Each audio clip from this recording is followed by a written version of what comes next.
Morning student class 7th। आज हम पढ़ेंगे विदुर के बारे में कि विदुर कौन थे। अभी तक हम पढ़ रहे हैं महाभारत में अभी तक हमने जाना कि भीष्म पितामह जो है कौन थे। भीष्म पितामह जो है उन्होंने भीष्म प्रतिज्ञा लेने के कारण वो भीष्म पितामह कहलाए। उन्होंने प्रतिज्ञा ली थी कि मैं कभी विवाह नहीं करूँगा। फिर उनका और आजीवन जो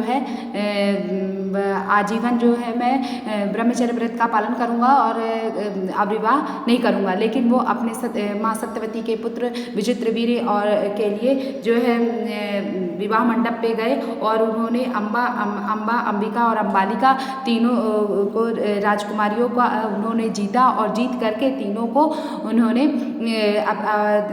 ले आए और दोनों के साथ विवाह कर दिया। लेकिन अम्बा जो थी, अम्बा ने कहा मैं शोक देश के राजा के साथ प्रेम करती हूँ, इसलिए जो है वो यहाँ वहाँ परेशान होती रही। भीष्म से उसने कहा आप विवाह कर लीजिए, भीष्म ने भी मना कर दिया। इस कारण वो भीष्म से नाराज हो गई और साल्व ने भी उसे त्याग दिया और वो परशुराम के पास गई, सन्यासियों के साथ भी पास भी गई और उसको मदद नहीं मिली। उसने फिर शिखंडी का रूप धारण किया और शिखंडी का रूप धारण करके अर्जुन के रथ के आगे आ गई और अर्जुन के रथ के आगे जब आ गई तो भीष्म समझ गए कि ये जो है अम्बा है जो कि स्त्री है और स्त्री पर उन्होंने शस्त्र नहीं चलाया और शस्त्र का त्याग कर दिया और इस प्रकार भीष्म की मृत्यु हो गई। अर्जुन ने भीष्म का मतलब इस प्रकार जो है शिखंडी जो है भीष्म की मृत्यु का कारण बनी। ठीक है, इतना आपने जान लिया। अब आज हम जानेंगे विदुर कौन थे, है ना। विचित्रवीर्य की रानी जो अंबालिका थी, तो अंबालिका की दासी की कोख से धर्मदेव का जन्म हुआ था। विचित्रवीर्य की रानी कौन थी? अंबालिका थी और अंबालिका की दासी की कोख से धर्मदेव का जन्म हुआ था। वह ही आगे चलकर विदुर के नाम से प्रख्यात हुआ। ठीक है, वे किसके नाम से प्रख्यात हुआ? वह ही आगे चलकर विदुर के नाम से प्रख्यात हुए।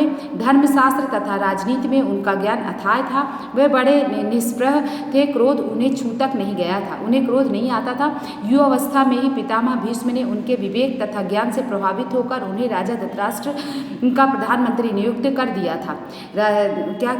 भीष्म ने उन्हें विवेकशील जान करके उन्हें प्रधानमंत्री नियुक्त कर दिया था। इस प्रकार वो प्रधानमंत्री बने। जिस समय धृतराष्ट्र ने दुर्योधन को जुआ खेलने की अनुमति दी, विदुर ने धृतराष्ट्र से अधिक आग्रह पूर्वक निवेदन किया, राजन मुझे आपका यह काम ठीक नहीं जचता।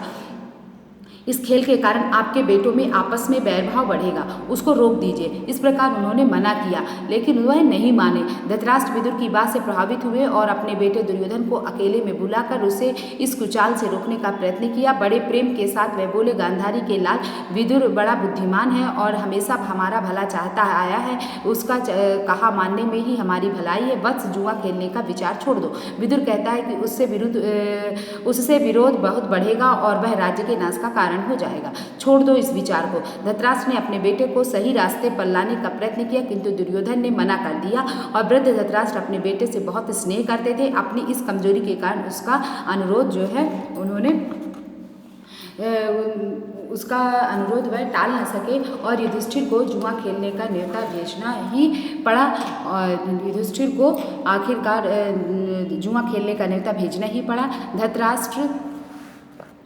धृतराष्ट्र बस न चला तो विदुर युधिष्ठिर के पास गए, उनको जुआ खेलने को जाने से रोकने का प्रयत्न किया। युधिष्ठिर ने विदुर की सब बातें ध्यानपूर्वक सुनी और बड़े आदर के साथ बोले, चाचा जी मैं यह सब मानता हूँ, पर जब काका धृतराष्ट्र बुलाए तो मैं कैसे इनकार करूँ। युद्ध या खेल के लिए बुलाए जाने पर न जाना क्षत्रिय का धर्म तो नहीं है। यह कहकर युधिष्ठिर क्षत्रिय कुल की मर्यादा रखने के लिए जुआ खेलने गए। तो आपने जाना कि विदुर कौन थे। विदुर जो थे वो जो अंबालिका की दासी के पुत्र थे, वो बड़े धर्मिष्ठ थे, उनको क्रोध नहीं आता था, धर्म और वे जो है विवेकशील और ज्ञानवान थे, जिस वजह से भीष्म पितामह ने भीष्म ने क्या बना दिया था?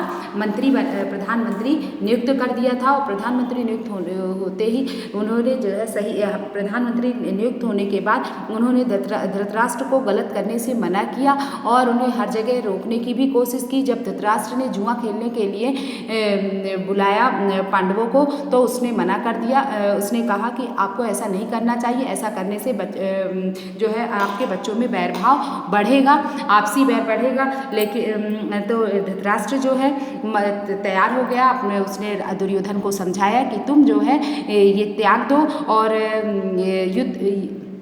ये मत करो, इसके लिए जुआ मत खेलो, और उसके लिए उसने मना किया, लेकिन वह दुर्योधन नहीं माना।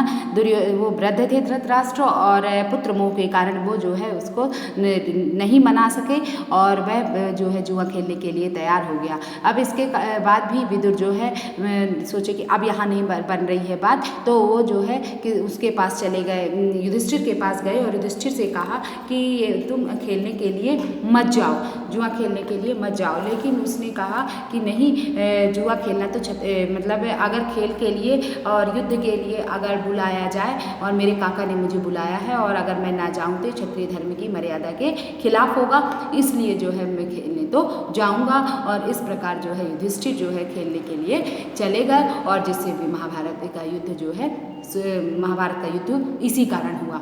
जब ये युद्ध हुआ और ये खेल हुआ, और इस खेल में जो है द्रौपदी जो को हार गए युधिष्ठिर, और युधिष्ठिर हार गए, और यही कारण जो महाभारत युद्ध का कारण बना। विदुर के मना करने पर भी नहीं माने। इस प्रकार विदुर के बारे में आज आपने जानकारी हासिल कर ली। ठीक है, इतना समझ में आ गया, आगे कल पढ़ेंगे।